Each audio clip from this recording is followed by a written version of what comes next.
Hello guys, welcome back to my channel. Kali ini saya akan membahas 100 soal ujian WPPE atau Wakil Perantara Pedagang Epek. Part yang pertama, saya akan membahas 25 soal pengetahuan tentang Epek. Nomor pertama, menurut Undang-Undang Pasar Modal, yang mana dari berikut ini yang dapat dianggap epek? Pertama waran, kedua opsi, ketiga surat utang. Jawabannya semua benar ya. Nama lain dari epek adalah surat berharga. Sementara waran sendiri merupakan surat berharga yang dikeluarkan perusahaan, yaitu berupa hak kepada pemegangnya untuk membeli saham perusahaan dengan persyaratan yang telah ditentukan sebelumnya, biasanya mengenai harga, jumlah, dan masa berlakunya waran tersebut. Sedangkan opsi merupakan kontrak antara dua belah pihak yang berisi hak bagi si pembeli opsi untuk membeli atau menjual aset yang mendasari kontrak tersebut. Surat utang sendiri merupakan nama lainnya yaitu obligasi. Maka jawabannya D. Nomor 2, yang termasuk sebagai instrumen yang diperdagangkan di pasar modal adalah saham. Betul. Letter of credit ini salah karena masuknya pasar uang. HMETD atau RAIC juga benar. Saham, waran, obligasi. Nah, ini jawaban yang B yang betul ya teman-teman. Yang C kita lihat saham, SBI. SBI ini bukan karena masuknya ke pasar uang. Obligasi ini betul. Yang D, SBI-nya yang salah. Surat utang sama sahamnya betul. Nomor ketiga, yang bukan merupakan instrumen pasar uang yang diperdagangkan di Indonesia, sertifikat Bank Indonesia ini betul. Sertifikat berharga pasar uang juga betul. Sertifikat deposito juga betul. Surat utang negara. Nah, jawaban yang D ini masuknya ke pasar modal. Lanjut nomor 4, berikut ini yang merupakan resiko yang akan dihadapi oleh investor yang berinvestasi pada epek bersifat ekuitas adalah ekuitas, nama lainnya yaitu surat kepemilikan atau saham ya. Kita lihat nomor pertama, penurunan harga saham betul. Kemungkinan tidak mendapat dividen juga betul. Resiko likuiditas juga betul. Resiko bangkrutnya perusahaan juga betul. Maka jawabannya semua benar yang D. Nomor 5, saham yang nilai pasarnya lebih tinggi dibandingkan dengan nilai bukunya disebut. Nah, ini ada keywordnya ya. Pasarnya lebih tinggi dibandingkan dengan nilai bukunya. Nama lain yaitu adalah overvalue stock. Overvalue ini bisa dikaitkan dengan suatu nilai atau harga yang berlebih atau mahal karena nilai atau harganya itu di atas harga wajarnya. Kebalikannya yaitu value stock, saham yang perusahaannya memiliki nilai yang lebih besar daripada nilai yang tertera pada harga sahamnya. Biasanya dikategorikan saham murah dengan PER dan PBV yang rendah. Sementara growth stock memiliki potensi pertumbuhan tinggi yang mencerminkan optimisme, potensi untuk menaikkan nilai perusahaan dengan cara yang cepat. Hal ini bisa dilihat dari meningkatnya laba dan nilai ekuitas. Lanjut nomor 6, dari beberapa faktor yang dapat mempengaruhi harga epek di bawah ini, faktor manakah yang merupakan ciri khas obligasi atau surat utang? Kinerja emiten. Emiten itu perusahaan. Yang B, jumlah penawaran permintaan juga bukan. Makroekonomi atau studi tentang ekonomi secara keseluruhan yang di dalamnya membahas mengenai pertumbuhan ekonomi, stabilitas harga, tenaga kerja. Ini juga bukan. Peringkat hutang. Nah, betul banget ya. Karena peringkat hutang itu sangat penting buat obligasi. Contohnya, kalau kalian nggak punya uang terus mau menjual surat utang perusahaan, maka yang menjadi patokan adalah rating.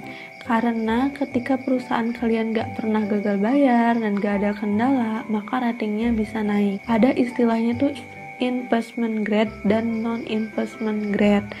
Ini juga berpengaruh buat nentuin bunga yang akan dibayarkan perusahaan atau keuntungan yang didapat investor sesuai sama high risk dan high return-nya ya, yang pasti.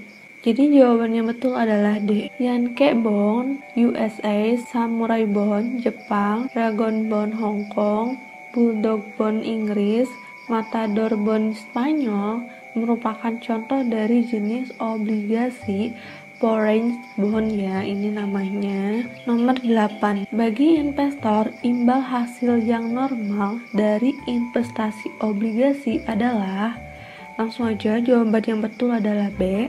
Seluruh arus kas yang diterima investor berupa bunga dan pokok saat obligasi jatuh tempo. Jadi kalian mendapatkan kembali uang yang kalian investasikan berupa bunga dan capital gain-nya. Nomor 9, jumlah saham perusahaan yang dipegang oleh para pemegang saham disebut sebagai, jawaban yang betul adalah A, outstanding share. Nomor 10, pemegang saham biasanya mempunyai hak sebagai berikut, kecuali pertama, hak untuk menerima dividen, ini betul. Hak untuk memberikan suara pada rapat umum pemegang saham juga betul. Poin C, hak untuk memesan efek terlebih dahulu atau preemptive right, ini juga betul. Hak untuk menerima aset sebelum pemegang saham preference ketika perusahaan dilikuidasi, ini kebalikannya ya. Jadi jawaban yang salah atau yang kecuali di sini adalah yang D. Yang menerima aset pertama itu saham preference dulu, baru saham reguler ya, atau kita sebagai pemegang saham dari perusahaan tersebut. Nomor 11, berikut adalah keuntungan dari berinvestasi di saham, kecuali mempunyai hak suara sesuai dengan anggaran dasar perusahaan, ini betul. Mempunyai hak atas pembagian laba perusahaan juga betul. Aman dari resiko sistematik, ini salah ya, karena resiko sistematis istilahnya itu resiko pasar. Pada umumnya sifatnya itu sistematik dan sulit dihindari. Contohnya itu adalah peningkatan suku bunga, kenaikan inflasi. Kita lihat yang poin D, diversifikasi investasi, ini juga betul. Maka jawabannya yang kita stabiloin adalah aman dari resiko sistematik atau C. Nomor 12, reksadana yang menempatkan investasi sekurang-kurangnya 80% pada instrumen SBI, deposito, dan sejenisnya adalah, di sini ada yang harus di-underline, yaitu 80% pada instrumen SBI sama deposito. Maka jawabannya adalah reksadana pasar uang, karena instrumen SBI dan deposito itu merupakan jenis produk dari pasar uang. Jadi gampang aja ya buat menjawab nomor 12 ini. Nomor 13, yang dimaksud dengan reksadana pendapatan tetap adalah, kita stabiloin pendapatan tetap. Jawaban yang tepat adalah B. Reksadana yang menginvestasikan 80% dari total dananya pada investasi pendapatan tetap. Ini juga sama, kita lihat dulu aja dari judulnya reksadana apa. Nomor 14, ETF Exchange Trade Fund memiliki karakteristik berikut ini, kecuali poin A, diperdagangkan secara real time seperti saham, itu betul. Investor mendapatkan imbal hasil tetap dan berkala. Nah ini salah ya, karena ini masuknya obligasi bukan ETF. Jadi langsung aja kita tahu jawaban yang benar adalah B. Poin C, memiliki market maker sebagai penjamin likuiditas, ini juga betul. Poin D, harga tercermin dari NAB per unitnya, ini juga betul.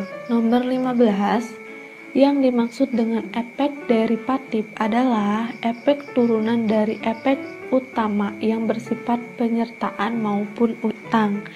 Nah ini betul banget, jadi jawabannya A ya. Nomor 16, suatu efek berupa hak istimewa yang dikeluarkan oleh perusahaan untuk membeli tambahan saham dengan harga dan periode tertentu disebut Langsung aja ini disebut waran. Nah, nyambung dari nomor 16, nomor 17 ini mirip-mirip dan sering mengecoh ya antara waran dan right.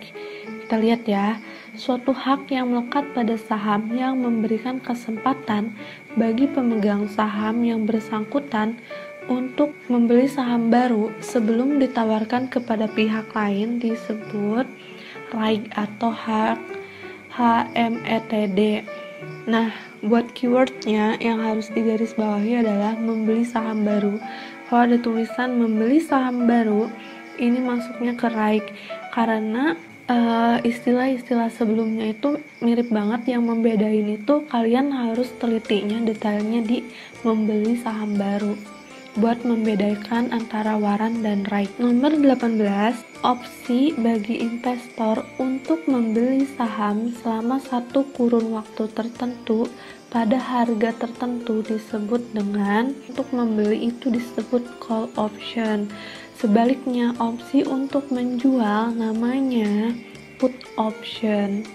Jadi jawaban yang tepat adalah B, call option.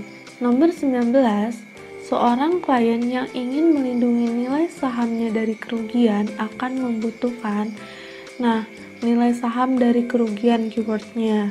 Ini sama seperti put option atau menjual ya, opsi bagi investor untuk menjual saham tersebut.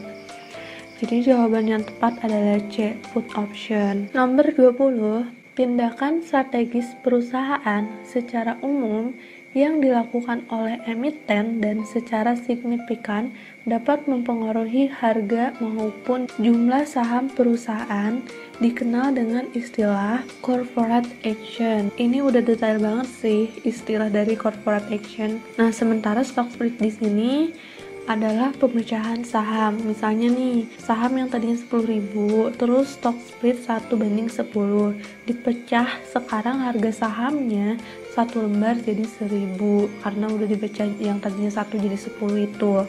Untuk repurchase stock ini merupakan pembelian kembali saham perusahaan atas saham mereka yang telah beredar di pasar bursa yang telah dimiliki oleh para pemegang sahamnya. Corporate restructuring yaitu upaya pemindahan kembali perusahaan agar dapat beradaptasi dengan berbagai perubahan bisnis yang telah berlangsung. Nomor 21, pengambil alihan sebuah perusahaan dengan membeli saham atau aset perusahaan tersebut. Perusahaan yang dibeli tetap ada, dikenal dengan, jawaban yang tepat ini adalah akuisisi. Karena merger sendiri yaitu merupakan penggabungan dua perseroan dengan salah satu di antaranya tetap berdiri dengan nama perseroannya, sementara yang lainnya lenyap dengan segala kekayaannya. Jadi kalau dirumusin matematika gampangnya A plus B jadi A ya untuk merger. Stock split tadi udah dijelasin. Take over biasanya diartikan sebagai memindahkan pinjaman dari satu bank ke bank yang lainnya. Jadi ini juga bukan. Nomor 22, kebijakan manajemen perusahaan untuk menambah jumlah saham beredarnya dengan cara memecah saham-saham perusahaan dikenal dengan istilah stock split ya.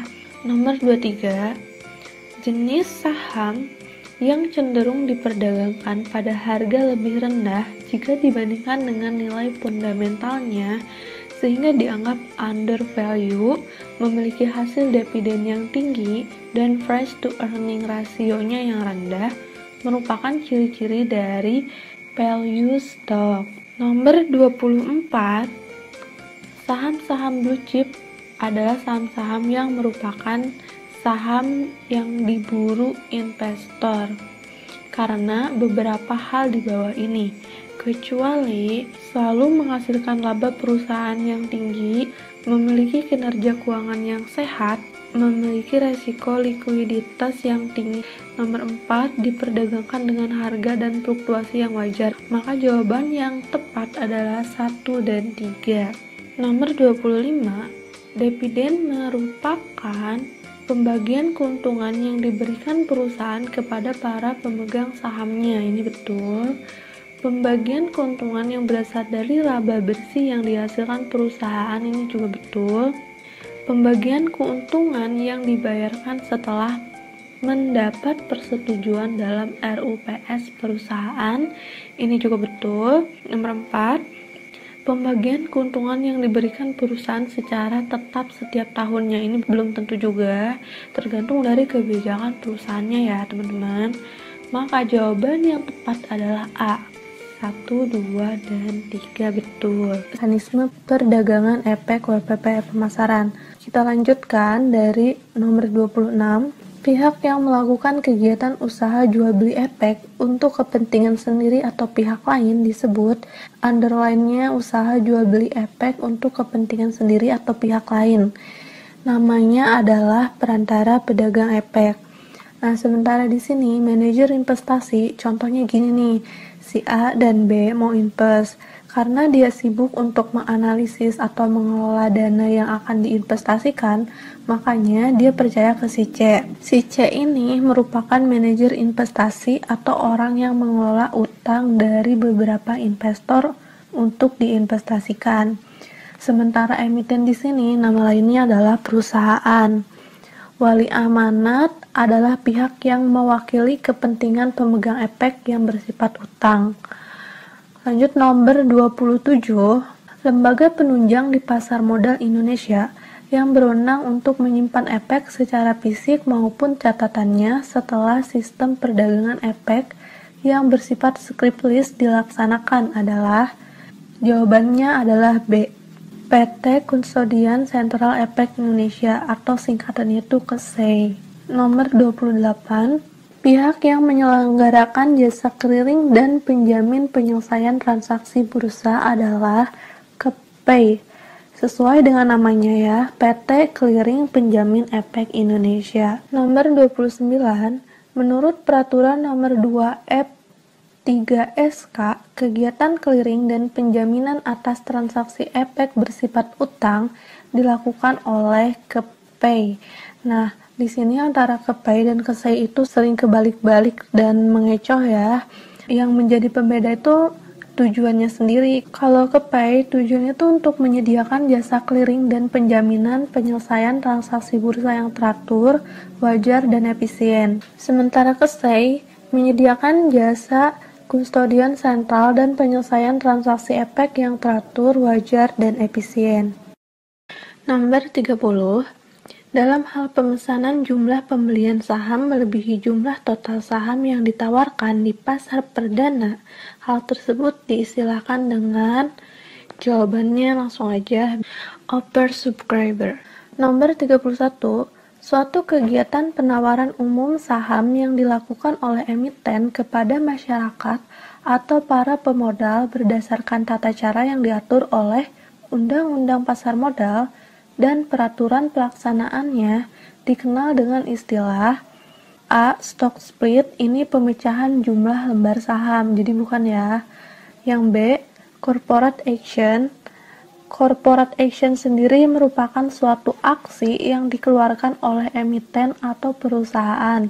Contohnya perusahaan mau bagi dividen, itu maksudnya ke aksi corporation. Go public. Nah, ini benar banget, jadi jawabannya adalah nomor C. Nomor D. Stock repurchase. Nah, sementara nih kalau stock repurchase itu sendiri merupakan pembelian kembali saham yang telah beredar. Nomor 32, informasi tertulis sehubungan dengan penawaran umum dengan tujuan agar pihak lain membeli efek disebut dengan A. Annual report atau laporan keuangan, ini bukan. Yang B. Indentur, yang sering dijumpai istilah bond indentur adalah kontrak obligasi, jadi bukan ya yang nomor B. C. Debentur, ini juga nama istilah di obligasi. Yang D. Prospektus. Nah, betul banget. Jadi jawabannya adalah D. Nomor 33. Perdagangan efek setelah melewati tahap penawaran umum melalui IPO atau Initial Public Offering dikenal dengan istilah perdagangan pasar sekunder. Jawabannya adalah A. Sementara perdagangan pasar perdana yaitu pasar di mana saham diperdagangkan untuk pertama kalinya. Perdagangan pasar reguler adalah pasar yang diperdagangkan selama jam bursa berlangsung. Pasar negosiasi biasanya diperdagangkan untuk transaksi jumlah lembar yang tidak genap satu lotnya. Jadi ada negosiasi di dalamnya. Nah, di sini jam perdagangan pasar reguler sendiri dari Senin sampai Jumat itu ada sesi pertama dan sesi keduanya.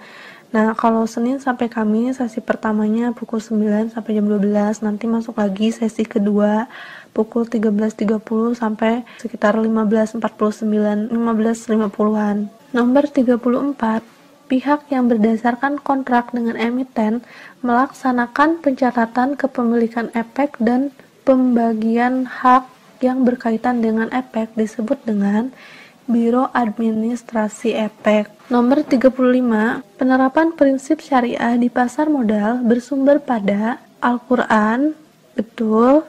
Hadis Nabi Muhammad SAW juga betul. Fatwa DSN MUI juga betul. Jadi jawabannya semua betul. Nomor 36, pihak yang melakukan kegiatan usaha jual beli efek untuk kepentingan sendiri atau pihak lain, di sini ada underline-nya, kepentingan sendiri atau pihak lain disebut dengan perantara pedagang efek. Jawabannya adalah A. 37, pihak yang membuat kontrak dengan emiten untuk melakukan penawaran umum bagi kepentingan emiten dengan atau tanpa kewajiban untuk membeli sisa efek yang tidak terjual disebut dengan underwriter. Nah, contoh sederhananya misalnya ada perusahaan yang mau go public, dia membuat kontrak dengan underwriter. Tadi ada yang isi kontraknya tuh kalau seandainya saham IPO-nya gak laku di pasaran, maka pihak underwriter tadi yang akan membeli saham atau sisa saham tersebut. Ada juga isi kontrak yang tidak mewajibkan hal itu. Nomor 38, penyelesaian transaksi di pasar reguler dilakukan pada hari bursa setelah transaksi bursa efek. Nah, untuk kebijakan yang terbaru itu adalah T+2, dulunya itu T+3 ya. Nomor 39, menurut ketentuan BI, pasar di mana perdagangan efek di bursa dilaksanakan berdasarkan proses tawar-menawar secara lelang yang berkesinambungan oleh anggota bursa efek melalui JATS dan penyelesaiannya dilakukan pada hari bursa ketiga setelah terjadinya transaksi bursa T+3 disebut.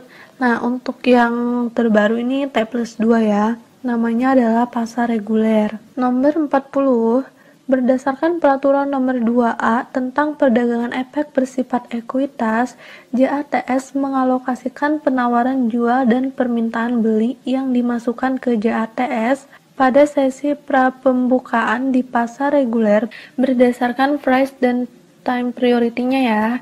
Nih, ini saya kasih contoh saham Garuda Indonesia atau GIAA. Jadi ketika terjadinya penawaran, yang diutamakan adalah berdasarkan price-nya sendiri. Kalau di bid ini yang paling atas yang berani nawar dengan harga tertinggi yang dia mendapatkan saham lebih dulu.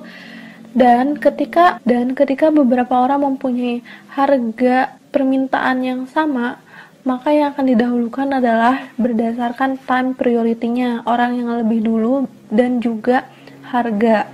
Nomor 41, berdasarkan keputusan PT BI nomor 00023 BI 04/2016 tentang perubahan praksi harga yang mulai berlaku sejak tanggal 2 Mei 2016 menyatakan bahwa praksi harga Rp5 dengan perubahan maksimal Rp50 dalam setiap kali tawaran berlaku untuk saham dengan rentang harganya mulai dari Rp500 sampai dengan Rp2.000. Jawabannya adalah yang D. Nomor 42, butir 7 pada peraturan Bapom LK nomor 5D6 tentang pembiayaan transaksi efek oleh perusahaan efek bagi nasabah dan transaksi short selling oleh perusahaan efek menyebutkan bahwa perusahaan efek tidak boleh memberikan pembiayaan transaksi margin dan atau transaksi short selling kepada nasabah yang merupakan komisi dan direktur perusahaan efek tersebut. Ini betul. Jadi dilarang ya untuk komisaris dan direktur sendiri karena dianggapnya orang dalam atau insider. Yang kedua, pegawai perusahaan efek tersebut juga betul banget. Ini juga sama seperti nomor pertama. Nomor 3, nasabah individu perusahaan efek tersebut. Nah, ini bisa nih, jadi enggak ya, nggak termasuk. Yang 4, nasabah kelembagaan perusahaan efek tersebut juga bukan. Jadi jawaban yang tepat adalah nomor 1 dan 2, benar. Nomor 43, Indonesia Securities Investor Protection Fund atau Indonesia SIPF tidak berwenang dalam memberikan dana perlindungan pemodal bagi pertama, investor yang melakukan transaksi keuangan perbankan. Betul, ini betul ya. Pertama, investor yang melakukan transaksi pembelian saham dan obligasi di pasar modal Indonesia, ini enggak harus. Ketiga, investor yang melakukan transaksi pembelian reksadana di pasar modal Indonesia juga bukan. Keempat, dana perlindungan bagi nasabah perusahaan efek yang melakukan transaksi pembelian efek di pasar modal Indonesia juga enggak ya. Jadi jawabannya itu adalah A. Nomor 44, sesi kedua perdagangan saham di BEJ ditutup pada pukul, nah BEJ sekarang BI ya, pukul 15 bukan, 15.30 juga bukan, 17 bukan. Yang jawaban yang tepat adalah jam 16 atau jam 4 ya, jam 4 waktu Indonesia bagian Barat. Nomor 45, di Bursa Efek diberlakukan sistem perdagangan otomatis yang dikenal dengan nama Jakarta Automatic Trading System atau JATS tadi. Jadi jawabannya adalah A. Nomor 46, ketika pihak Bursa Efek Indonesia melakukan suspend atas suatu saham, maka ini langsung aja jawabannya tepat adalah D. Seluruh sisa permintaan beli yang telah dimasukkan ke JATS sebelum dihentikannya perdagangan dinyatakan tidak berlaku lagi. Nomor 47, transaksi pembelian efek untuk kepentingan nasabah yang dibiayai oleh perusahaan efek dikenal dengan istilah, ini ada keywordnya, dibiayai oleh perusahaan efek itu namanya transaksi margin, atau istilah lainnya tuh kita ngutang dulu ke sekuritas buat membeli saham tersebut. Yang ke B itu transaksi short selling, itu secara gampangnya jual kosong karena transaksinya dilakukan tanpa ketersediaan efek.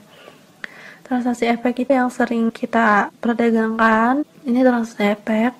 Transaksi barter, tukar menukar barang zaman dahulu ya, ini bukan. Nomor 48, undang-undang yang mengatur pasar modal Indonesia adalah, jawabannya B, Undang-Undang Nomor 8 Tahun 1995.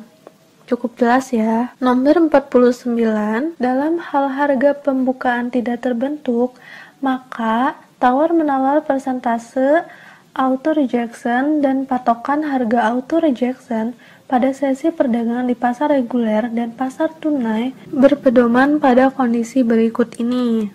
Harga sebelumnya untuk saham yang sudah diperdagangkan di bursa. Betul ya. Harga teoretis untuk saham yang sudah diperdagangkan di bursa yang melakukan tindakan corporate action juga betul. Harga perdana untuk saham emiten yang pertama kali diperdagangkan di bursa juga betul. Harga wajar yang ditetapkan oleh pihak independen untuk saham yang berasal dari perusahaan publik atau saham bursa lain. Betul. Jadi jawabannya D. 1, 2, 3, dan 4 betul. Nomor 50, salah satu fungsi Bapepam adalah, langsung aja jawabannya tepat adalah D. Mengadakan pembinaan dan pengawasan terhadap bursa efek yang dikelola oleh swasta. Salah satu fungsi Bapepam adalah melakukan pemeriksaan atas laporan keuangan bagi perusahaan yang akan masuk ke bursa efek. Ini bukan ya, karena pemeriksaan laporan keuangan itu bukan oleh Bapepam. Yang B, menjamin emisi efek bagi perusahaan yang ingin menjual saham. Ini penjamin biasanya underwriter, jadi bukan. Sebagai agen perantara pedagang efek. Agen perantara pedagang efek juga bukan. Yang D, mengadakan pembinaan dan pengawasan terhadap bursa efek yang dikelola swasta. Nah, ini masuk ya, jadi jawaban yang tepat adalah D. Part ketiga langsung aja nomor 51. Peraturan Bapepam LK Nomor 5/D6 tentang pembiayaan transaksi efek oleh perusahaan efek bagi nasabah dan transaksi short selling oleh perusahaan efek menyatakan bahwa yang dimaksud dengan transaksi short selling adalah jawabannya B. Transaksi penjualan efek di mana efek dimaksud tidak dimiliki oleh penjual pada saat transaksi dilaksanakan. Cukup jelas ya, karena kalau hukum etika itu yang benar-benar harus sesuai jawabannya, berhubungan dengan hukum dan etikanya. Nomor 52, Peraturan Bapepam LK Nomor 5/D6 tentang pembiayaan transaksi efek oleh perusahaan efek bagi nasabah dan transaksi short selling oleh perusahaan efek menyatakan bahwa yang dimaksud dengan transaksi margin adalah, nah yang tadi kan transaksi short selling, sekarang ini transaksi margin. Transaksi margin adalah transaksi pembelian efek untuk kepentingan nasabah yang dibiayai oleh perusahaan efek. Nah ini cukup jelas juga, jadi jawabannya adalah A. Nomor 53, mengacu pada peraturan Bapepam nomor 3A10 tentang transaksi efek yang menyatakan bahwa perusahaan efek wajib mengirim konfirmasi tertulis kepada nasabah atas setiap transaksi nasabah pemilik rekening untuk kepentingan nasabah tersebut dengan memuat hal-hal sebagai berikut. Pertama, rincian mengenai transaksi seperti jumlah, jenis, denominasi, dan harga efek, itu betul, masuk ya nomor 1. Kedua, rincian mengenai transaksi seperti nama, alamat, dan nomor rekening perusahaan efek. Nah ini nggak harus, nomor rekening perusahaan efek ini nggak harus ya.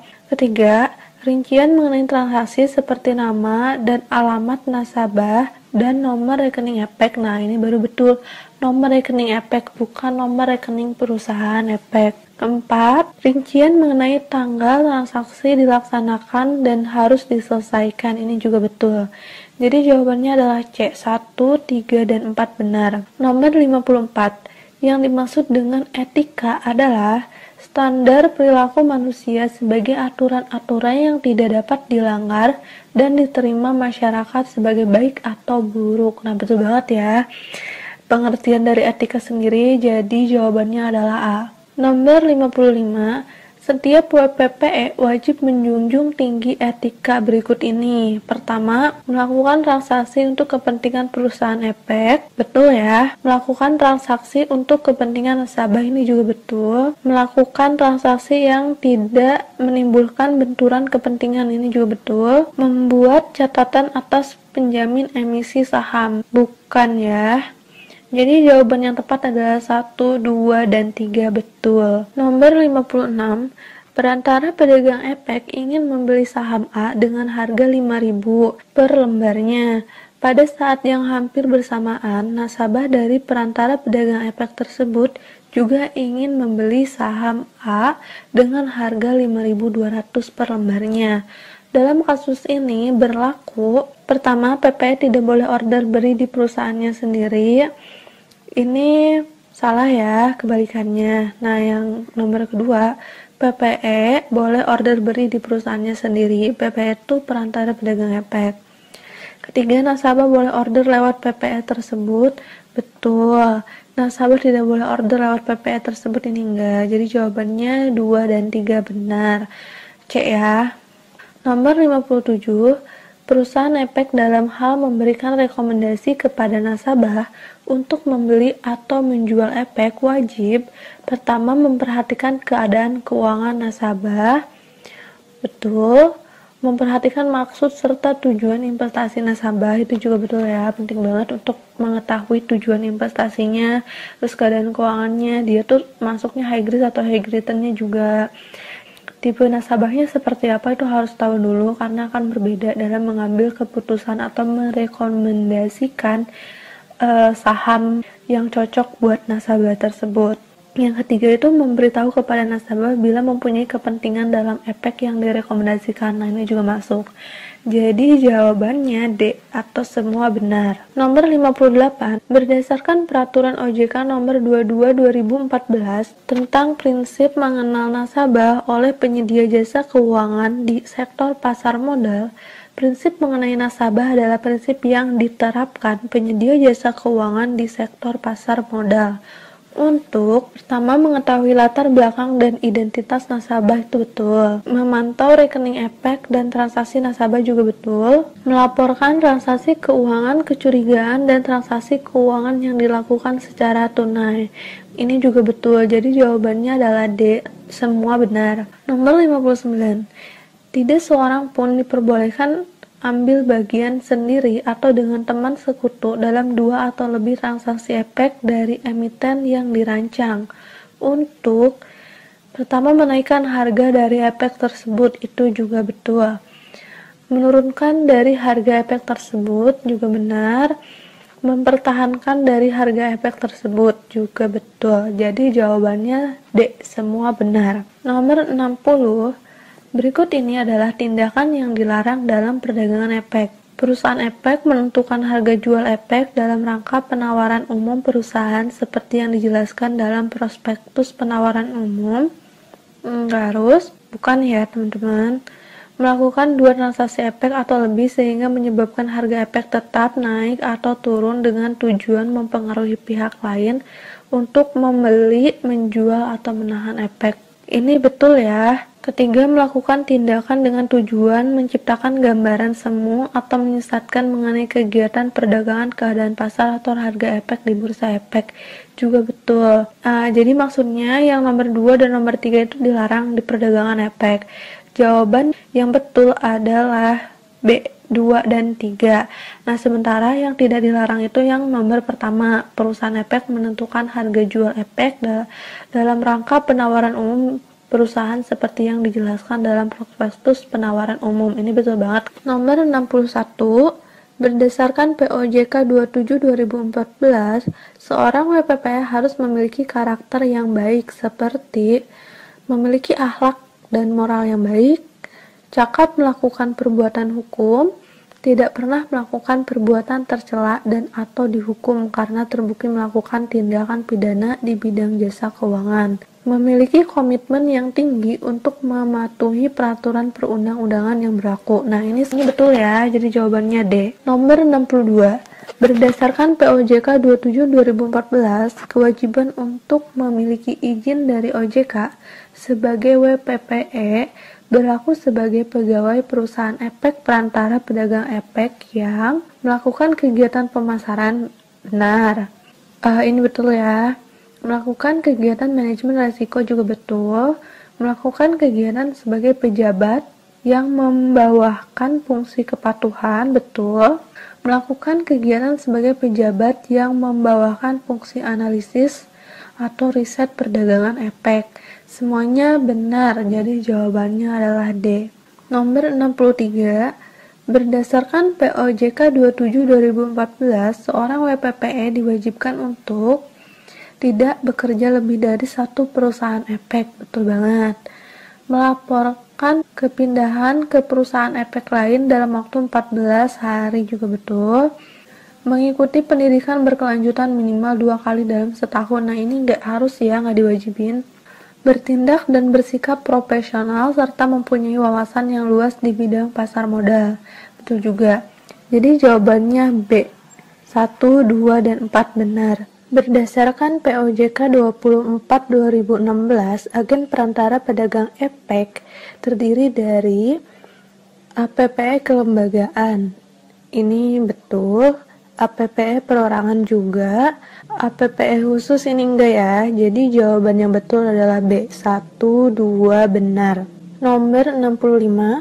Berdasarkan POJK 22/2016, seorang WPPE pemasaran terbatas diperbolehkan mencari nasabah, itu betul. Menerima pesanan nasabah ini enggak ya. Melakukan opening account juga betul. Jadi jawabannya betul adalah B. 1, 3 benar. Nomor 66.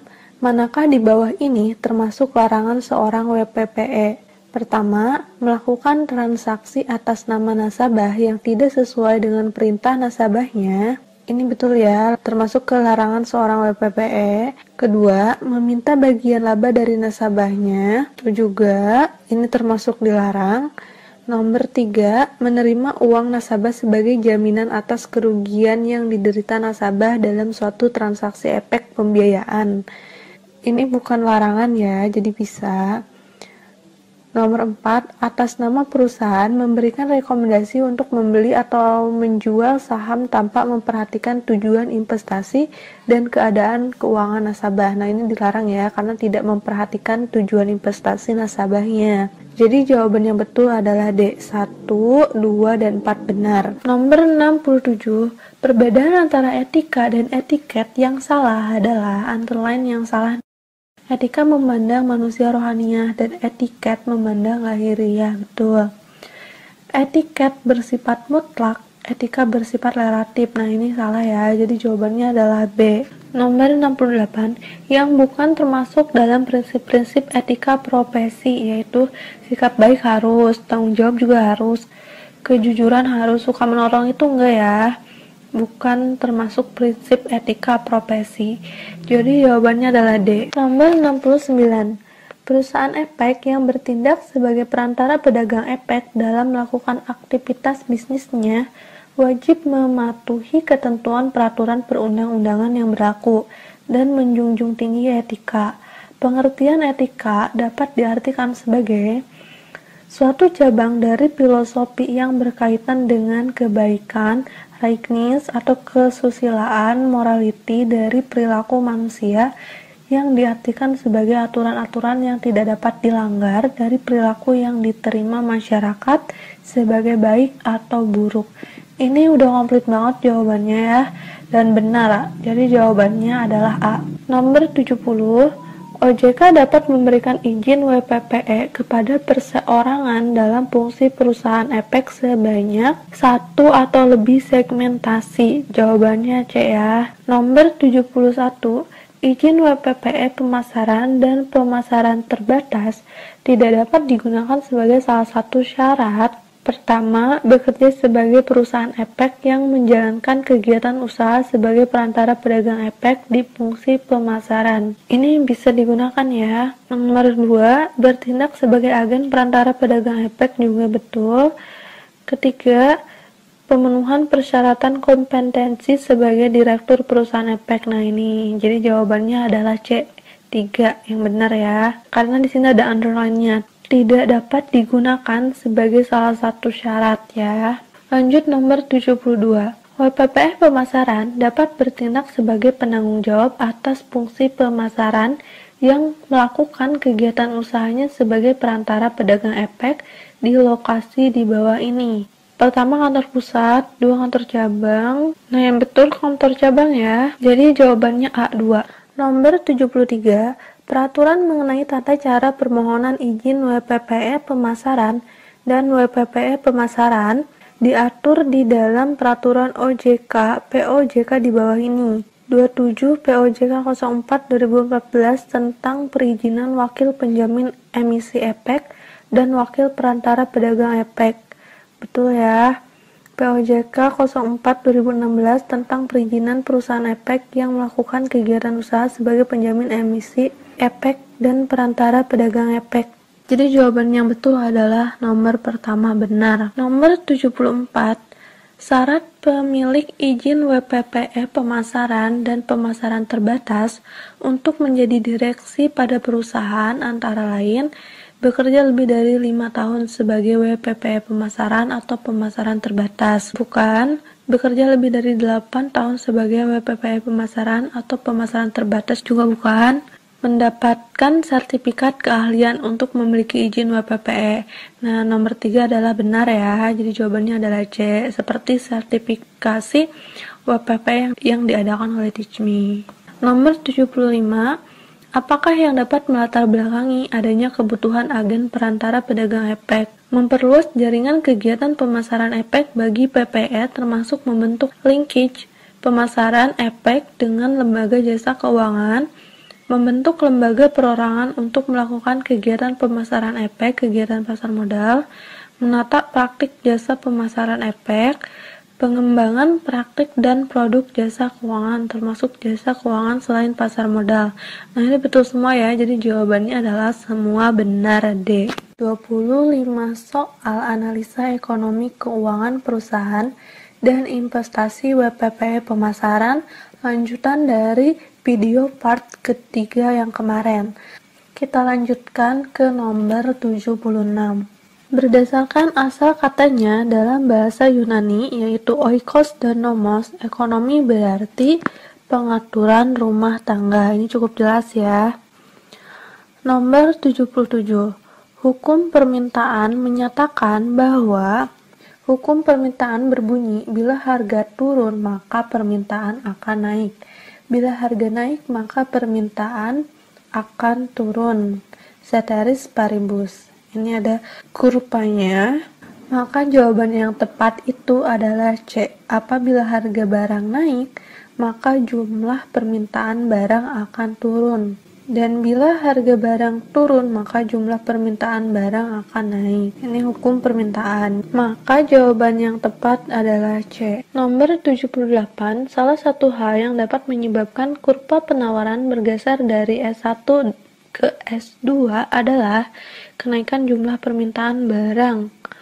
Ini kebalikannya. Kenaikan biaya produksi. Nah, betul ya. Jadi jawabannya adalah B. Kita lihat yang C, penurunan biaya produksi juga bukan, kenaikan jumlah permintaan barang juga, kebalik-balik. Nomor 79, pasar yang menjual produk yang cenderung homogen terdiri dari banyak penjual dan setiap penjual merupakan price taker, merupakan salah satu karakteristik dari pasar berbentuk persaingan sempurna. Jawabannya A. Kita lihat ya, kalau monopolistik adalah salah satu bentuk pasar di mana terdapat banyak produsen yang menghasilkan barang serupa tetapi memiliki perbedaan, seperti contohnya sampo, pasta gigi, ya kan? Kalau oligopoli itu pasar persaingan tidak sempurna di mana hanya terdapat beberapa produsen atau penjual dengan banyak pembeli di pasar. Contohnya industri rokok, industri mobil. Nah, sementara untuk monopoli adalah suatu bentuk pasar di mana hanya terdapat satu penjual yang menguasai pasar. Penentu harga pada pasar ini adalah seorang penjual atau sering disebut monopolis ya, sesuai namanya. Nomor 80, faktor-faktor berikut dapat meningkatkan permintaan dari saham emiten kecuali keuntungan emiten yang lebih besar dari harapan investor. Wah, ini justru akan meningkatkan permintaan investor karena ngelihat si perusahaannya itu untung kan. Yang B, emiten memiliki peluang usaha baru. Dengan adanya peluang usaha baru, ada kemungkinan yang besar bahwa emiten tersebut bakalan untung. Makanya dampak lainnya bakalan meningkatkan permintaan dari sahamnya tersebut. Yang C, emiten memiliki hutang yang berlebih dibandingkan dengan perusahaan sejenis. Nah, ini justru akan menimbulkan beban bagi si perusahaannya karena harus bayar bunga kan. Jadi kebalikannya ya. Kita lihat yang D, para investor percaya bahwa kondisi pasar akan bullish. Bullish itu kondisi pasar yang akan naik, akan segera naik. Jadi justru yang poin D itu bakal meningkatkan permintaan dari sahamnya tersebut. Jawaban yang kecuali di sini adalah nomor C. Nomor 81, inflasi adalah kenaikan harga yang terjadi secara umum dan terus-menerus selama periode tertentu. Jika faktor lain dianggap tetap, maka cost push inflation dapat disebabkan oleh kenaikan harga BBM, kenaikan upah minimum regional, dan kenaikan harga bahan baku. Jadi jawabannya 1, 2, dan 4. Sementara nih, kenaikan jumlah penduduk itu bukan masuk ke cost push inflation ya. Nomor 82, laporan keuangan yang menggambarkan jumlah kekayaan perusahaan pada suatu waktu tertentu dan bagaimana kekayaan tersebut didanai perusahaan adalah laporan posisi keuangan perusahaan. Jawabannya cukup jelas ya. Jawabannya adalah A. Nomor 83, jika perusahaan membeli peralatan dengan uang kas, maka akan menyebabkan perubahan pada neraca seperti berikut ini. Modal kerja berkurang, jelas. Modal pemegang saham bertambah, ini nggak ada hubungannya. Aset tetap bertambah jelas ya, karena di sini dia membeli peralatan, otomatis masuknya ke aset. Total aset bertambah, ini enggak ya, kurang tepat. Jadi jawabannya 1 dan 3, C. Nomor 84, sebuah perusahaan meningkatkan modal dengan cara mengeluarkan common stock baru. Common stock itu nama lainnya saham biasa ya, kan ada saham biasa, ada saham preferen. Nah, kalau saham preferen itu campuran kayak mirip-mirip antara saham dengan obligasi. Lanjut ya, laporan keuangan manakah yang akan merefleksikan transaksi tersebut? Yang akan merefleksikan transaksi tersebut diantaranya adalah neraca, laporan arus kas, dan laporan perubahan modal. Jawabannya adalah C.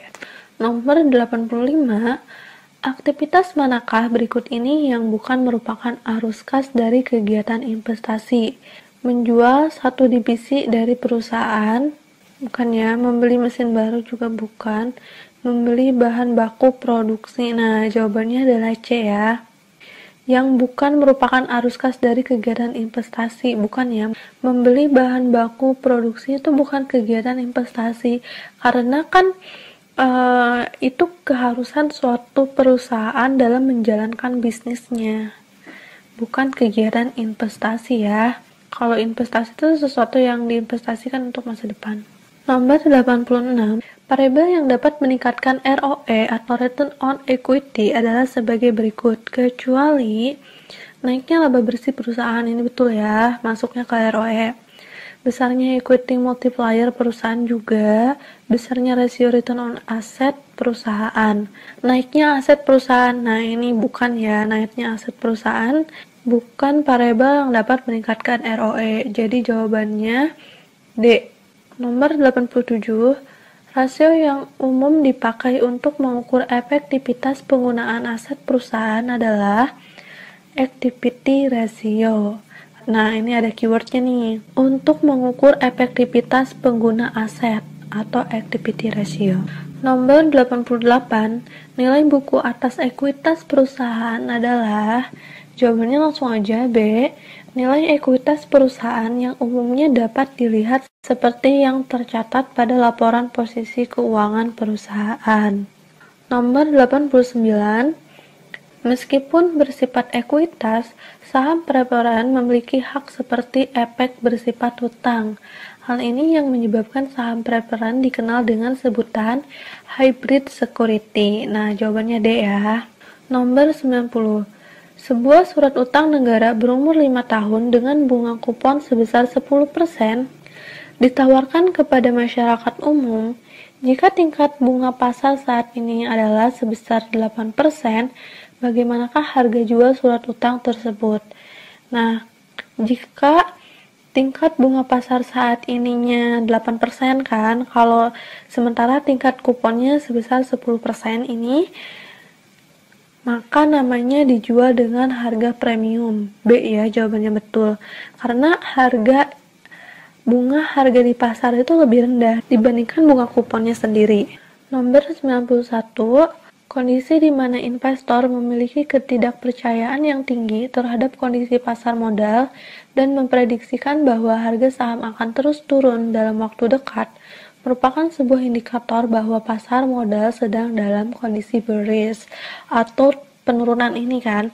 Kalau bullish itu kebalikannya, bullish itu kondisinya dalam pasar keadaan baik dan harganya diprediksi akan terus-menerus meningkat, itu bullish.